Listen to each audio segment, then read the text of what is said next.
Hi there, welcome to Breaking It Down by Dr. Delma Bunda. I hope you're well and you've had a great transition into the new year, leaving you amped, excited and ready for whatever this year holds. And if not, don't worry, by the end of this episode, I'm certain that we'll be on the same wavelengths of excitement, of the great anticipation for what this year holds. I mean, it's a clean slate for it to become anything we want it to be. And today's episode will be helping us have a good start to that. We'll be talking about how fortune favors those who are brave with their memories. So let's find out. Part of a new year is having a baggage or an abundance of memories. They can be good or bad, but that's what we all share and have in common is the memories from the previous year. And the memories from the previous year are also a tool for us to actually set expectations for the new year, are a tool for us to set goals and our vision for 2023. But what I've learned in my life over the past years is it's important how I set my goals and my vision and my expectations for the next year, in this case 2023. And that's the mindset. What kind of mindset am I in when I write these goals? Because memories can be perceived as the timeless power and an eternal gift. Obviously, when they're working in your favor, because it could also be an internal hell, so to say. But what I love about memories is that it is also evidence that there is no season or situation that lasts forever. The pure fact that we have memories means that we actually overcome whatever situation that felt like it wouldn't end, whatever situation that hurt us so badly that an hour to an hour felt like years. But with memories, it's a reminder that things do not last forever, that there is no season that is endless. And just like the time of the year, we've got summer, spring, winter, and autumn. So it is with our own lives, and with memories, we can also choose to see it that way. As a new year brings with it so many memories of the days gone by and the desire to actually relive some and the urgency to forget others. Yet in the midst of all this extremity of emotions of wanting to forget urgently or desperately desiring to relive them, we have the gift of being able to actually rewrite our memories. It is thus be better for us to write them in a healthy way, so in a life-giving way, and that when we look back, we can actually be strengthened. You don't want to be a victim of your emotions. You don't want to be a victim of your memories. And hopefully by the end of this episode, I can help us to make that transition of not being victims of our memories, but instead being in control of our memories to a point that it makes us brave enough to tackle the future. It makes us bold enough to say, hey, I'm gonna try again. Whether it hurts, whether it doesn't, whether it hurt me badly or it didn't, it doesn't matter. What matters is the moment now that I am choosing to embrace. So I know this happens every day where we have memories, and every day we get to choose how we live the day, regardless of the bad day from yesterday or the bad weekend. But I think too little times do we actually sit down with the previous year and take account of our actions. Why did I do what I did? I see the results. I'm fully aware of the replications it had into my life. But why did I do what I do? What motivates me to behave in such a way? What motivates me to keep making the same decisions over and over again? So if 2020 had more negative memories than positive, it's time to ask why. That we cannot control, like losing a loved one or breakup from a long-term relationship. These things we can never foresee, really. And we cannot really do much about it, but we have a choice on how we remember that year and how we remember that experience. So we can cognitively make up our mind on how we want to remember last year, similarly to rewriting traumatic experiences, but with a twist. The concept of rewriting traumatic memories has to do with activating the neural pathways of trauma and creating a new experience in the consolidation period. And we recall our negative experiences in that moment and cognitively think of them and find ways to see the good in that moment, whatever tragic experience that may have been. We try to find a new way of remembering it, and in this period of time it's called consolidation. but I think we often underestimate our brain's ability to help us at being us and being better at us. But I think maybe it's more of the lack of understanding of our brain, and I think it keeps us stagnant in many areas of our life. For example, knowing that it doesn't have to be a traumatic experience for you to actually rewrite your memories, but you can take the years as they come and close the chapters of each year cognitively, choosing to say, hey, 2022, if I can sum that up, if I can look back on all the things that I think I dread, that I think I absolutely love, and start asking myself very critical questions that tackle the why did I do what I do? What was my mental status? And by doing this, you're setting yourself up for something better than what you had last year. Let's take a breakup, for example. It's painful, it's messy, and oftentimes the shattering of the heart is in so many pieces that one really doesn't even know where to start to put them all back together again. And that is the truthful part of the situation. The aftermath is oftentimes keeping your heart on reserve and never really being open again to loving so deeply or trusting so deeply like you did before. And that's the normal route, right? But in writing your relationship goals for this year, you can choose and decide to cognitively understand the situation for what it was and treasure those memories. Hard, yes, I know, but possible.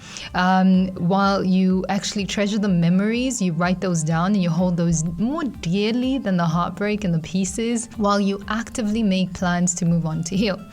And take the time to heal that wound, because even in surgery, we always recommend our patients to take time out from their daily routine after the surgical procedure to recover and to take it easy, because the body needs to mend itself. So you cannot possibly be cut open and tell me it did not affect you in any way, that you're strong enough to just move on just like that.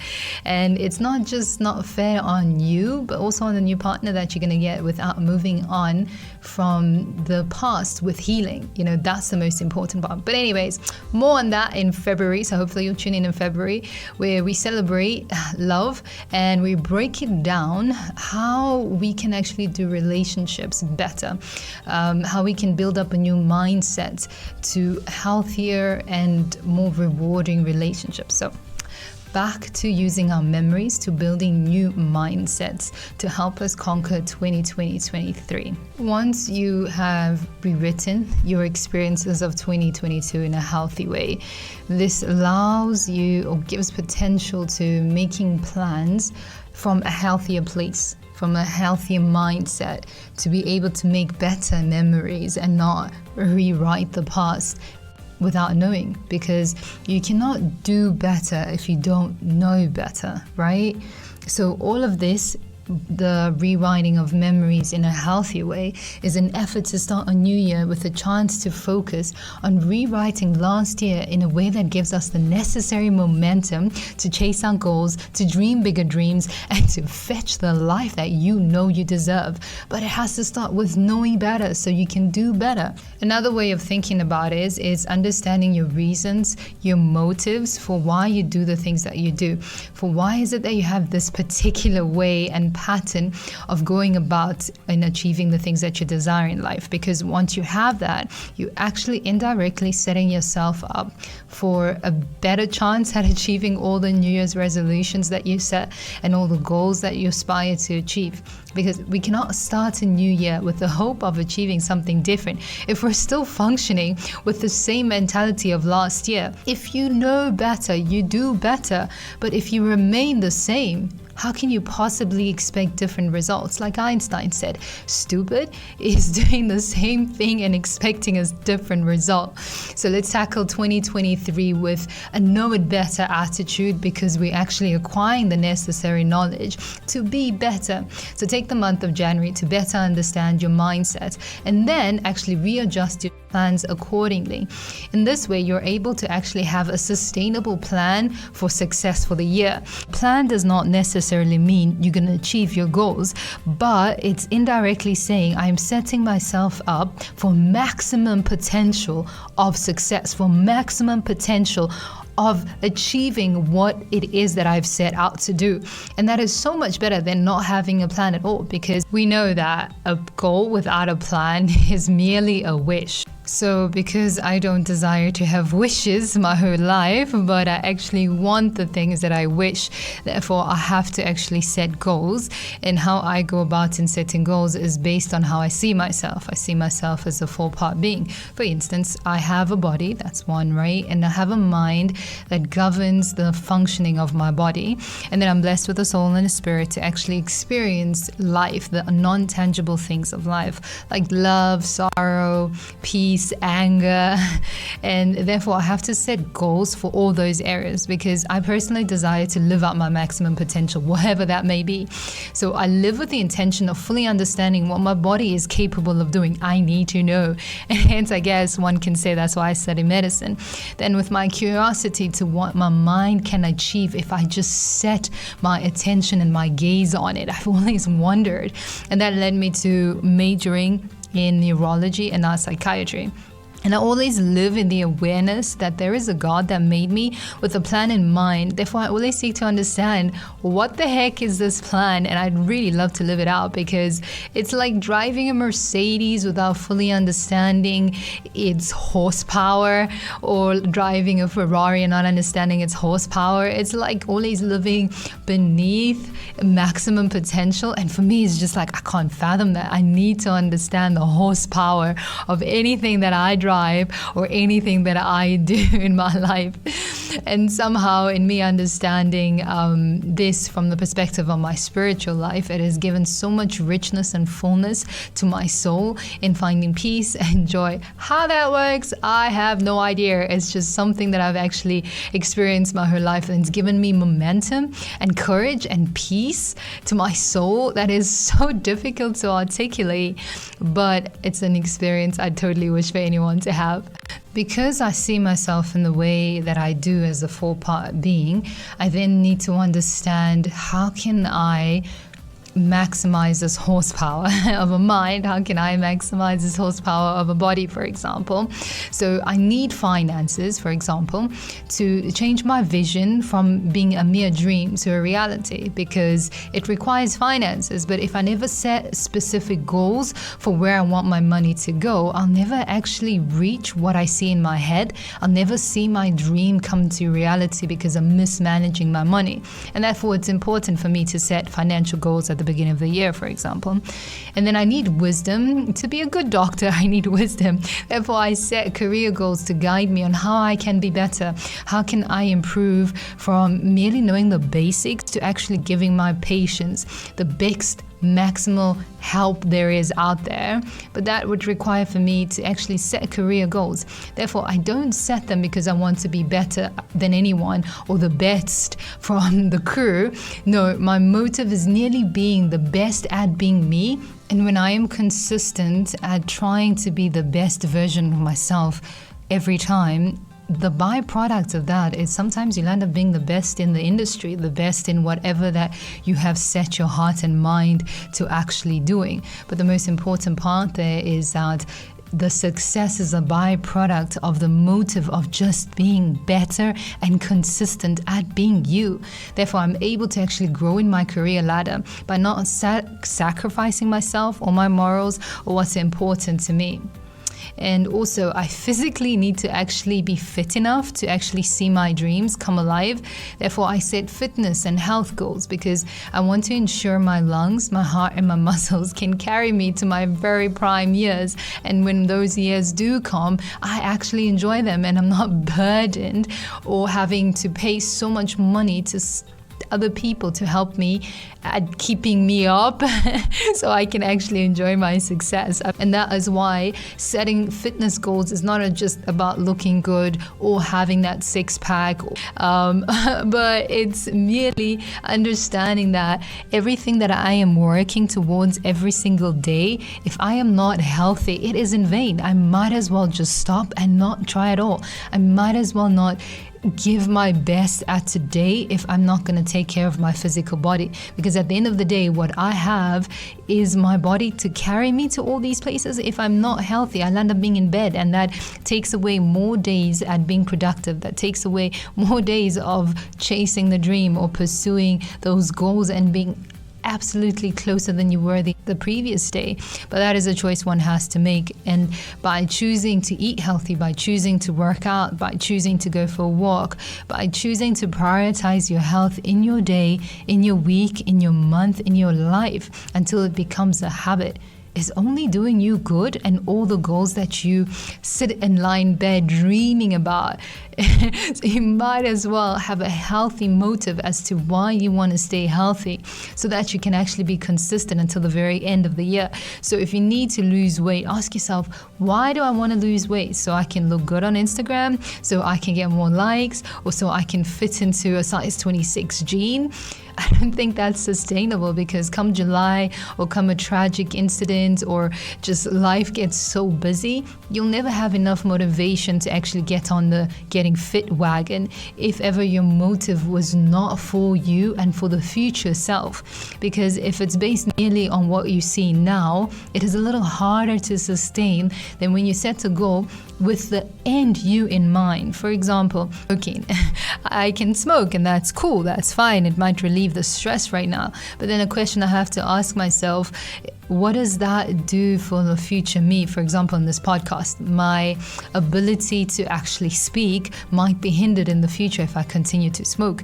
Could not. But do you really want to take the risk? And besides that, imagine living and not being able to run, to jog, to walk fast, all because you shattered your lungs for whatever reason it may be. It may be valid. It truly, truly may be valid, and I totally understand.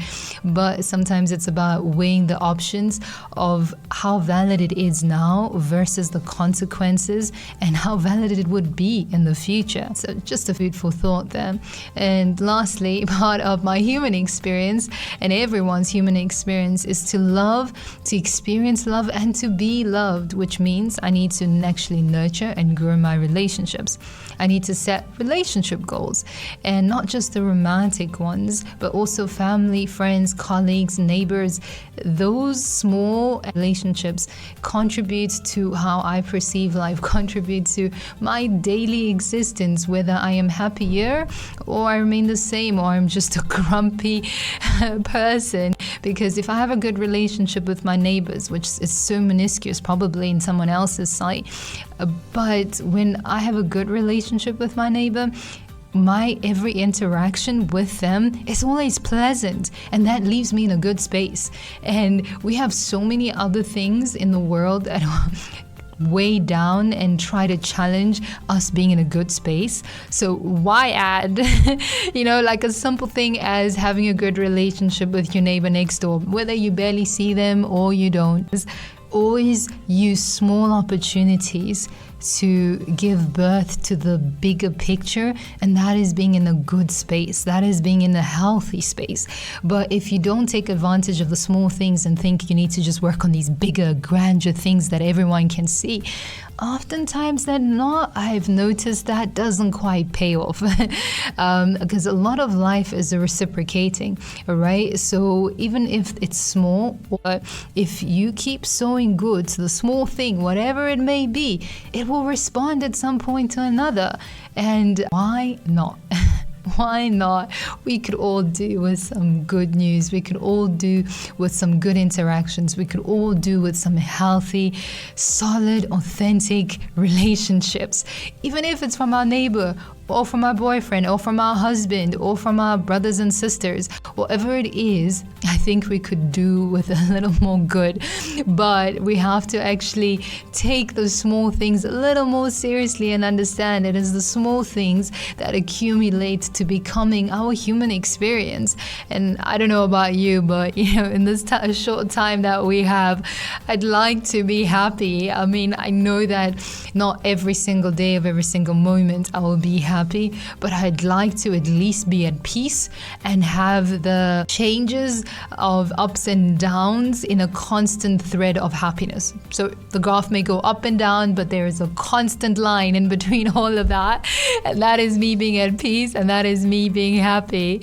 And also another key element to a human experience that has over the years really developed and become a significant priority in my life, and that is my spiritual life. Although one may say I was born into like a spiritual atmosphere or an environment, I feel like only recently I've discovered the value of a healthy spirit and soul, because when it is well with your spirit, it is well with all other elements of the goals that we spoke about: your relationships, your family goals, your career goals, your fitness goals. For some reason unknown, like I cannot find a scientific explanation for why it works the way it does, but when this part is okay, all the other parts seemingly align themselves.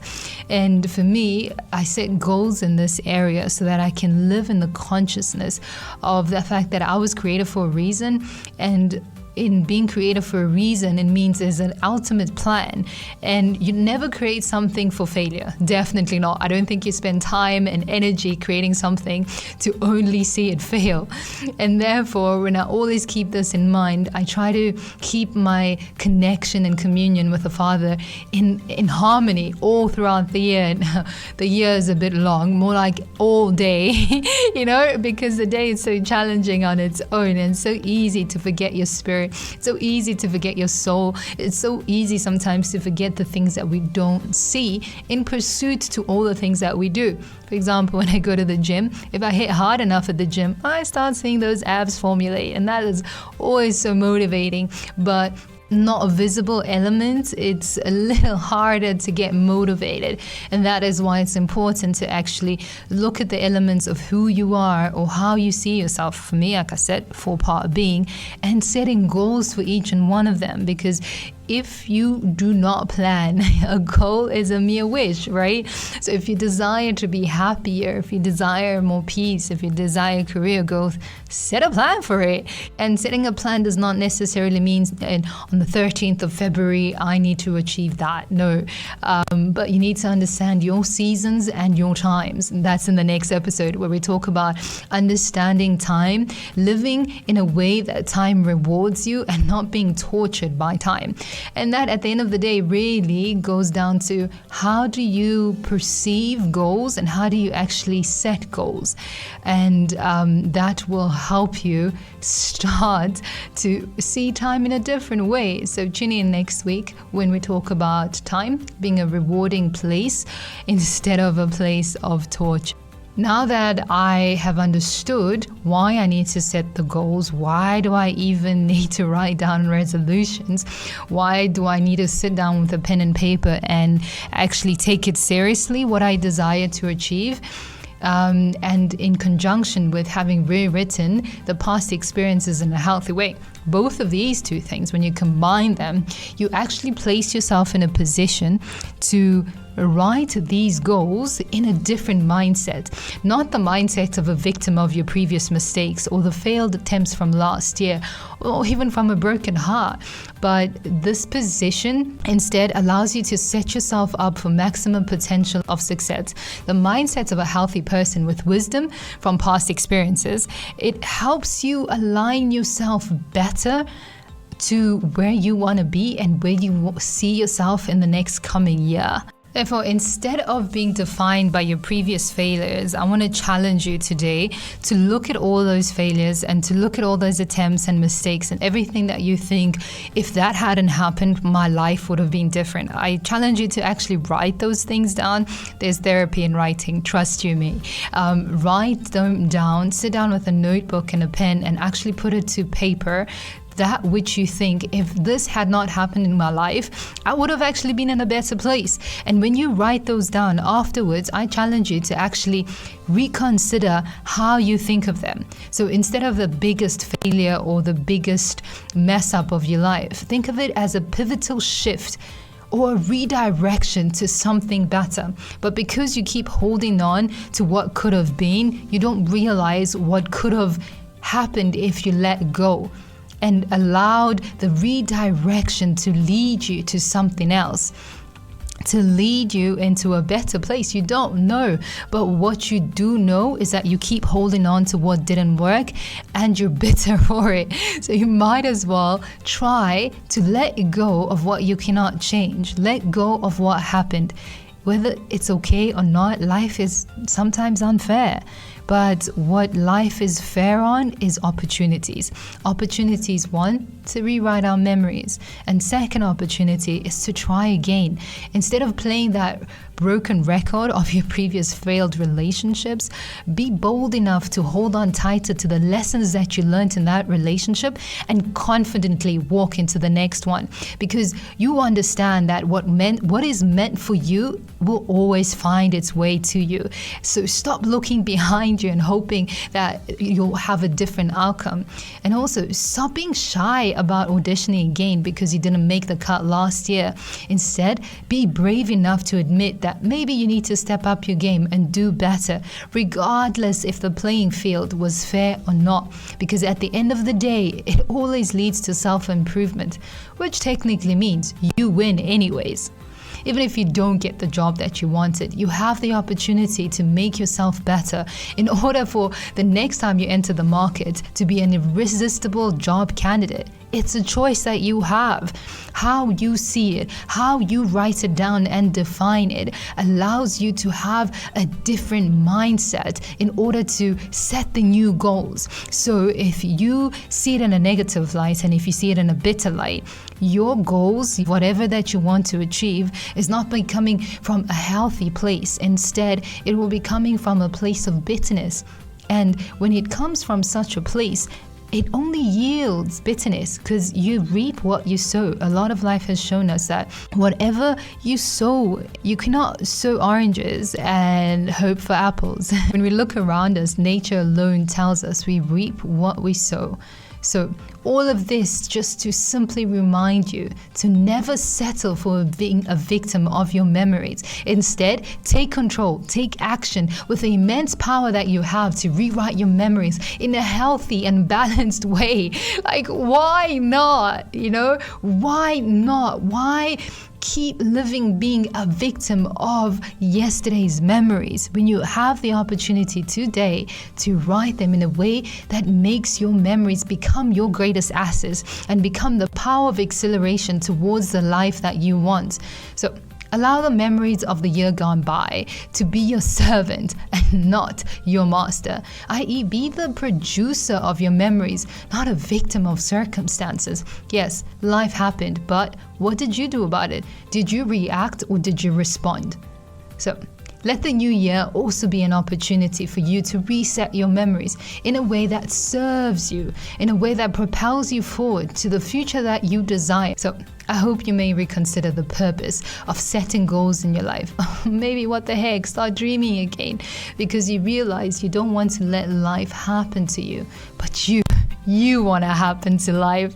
So don't go back and replaying a movie that you cannot change its ending. Instead, write the script to ensure it ends with you having an opportunity to be the best version of yourself the next round, which is now, which is 2023. You have a chance to, one, rewrite your memories in a healthy, balanced way.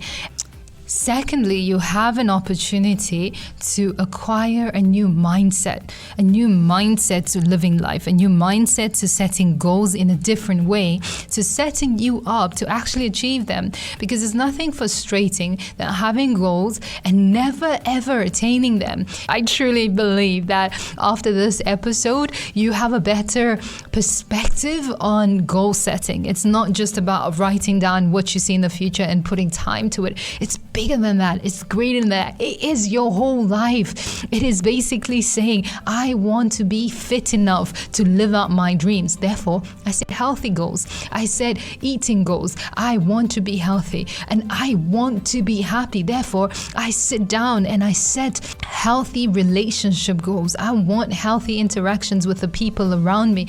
And I actually want to see everything that I've dreamt of come to pass. Therefore, I'm going to be wiser and smarter with my money. I'm going to educate myself on how I can be financially savvy. If you completely suck at it and if you're bad at it, it's okay. We're all not great at everything, but what we all have is an opportunity. So don't let the opportunity of the start of a new year be taken from you just because of memories. You are more powerful than you think in terms of your brain. If you understand your brain now that you do, use it to your advantage. Use it to rewrite the memories of 2022 that were hard on you in a way that sets you up for success, that sets you up for joy, peace, and what the heck, that sets you up for maximum reach and potential.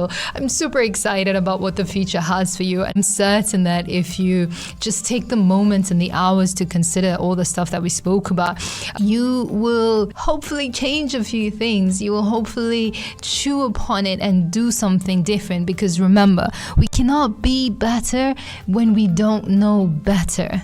But if you desire to make this year something incredible, to have a year that you've never had before, and to reach heights that you've never reached before, you have to be willing to step outside of the comfort zone. You have to be willing to say no to familiar and say, I am going to try to see, to understand what I am capable of.